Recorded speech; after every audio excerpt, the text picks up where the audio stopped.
मंच के गरिमा भी रखे के बाद कौन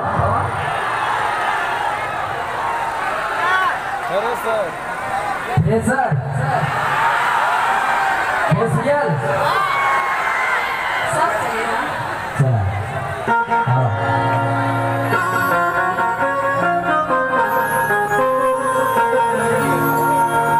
अच्छा ये बतावा जा अपन हाथ हाथ लेके बढ़ना को भुलाई नहीं खा ना घरे ताली बजाने के बाद वैसे ना भुला जा तो बोलू बात नहीं हां ना। एक के फसले भगवान घरवा से एक हाथ में मोबाइल ले लो तो फसले ऊपर खाली ना होगा।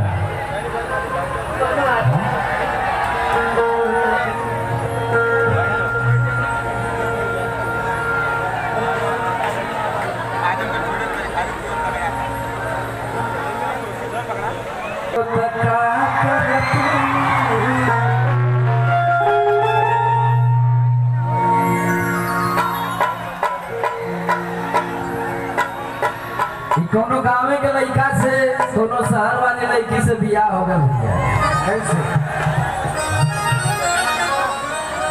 अब दिन भर बेचारा 500-300 के नौकरी करके आवे के अब कैसे मुस्कानवा ब्यूटी पार्लर में ले जाइए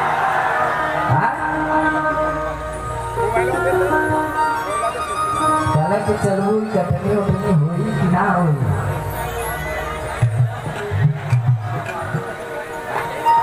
वो बताइए कैसे।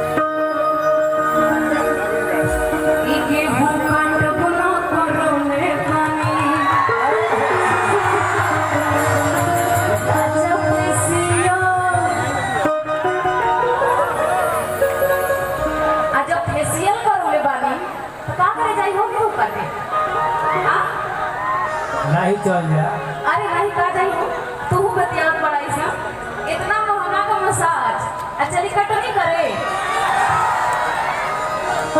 एक मुझे फिर से मोहे बच्चा तनी लगा ले बेचारे से अरे उसे स्किन खराब होला ना पता ना हो पहलवा तो तू हंसत ना रही तब जानी ना पाएगी तू कहाँ है। इके भूखा टप ना करौले पानी राजा फेसिया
अगर मैं अनारू फेशियल करा लेला तो खाना ना बनाई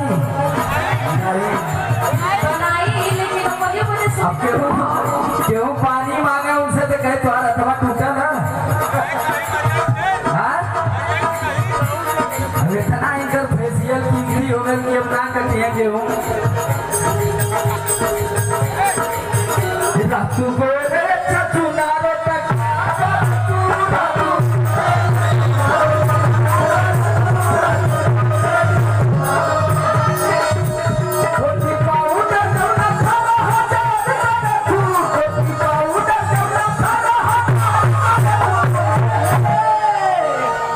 ब्रेक लगाओ ब्रेक लगाओ। दादा का जोश देख के हमके लगा था कि हमके भी इनके साथ डांस करना चाहिए।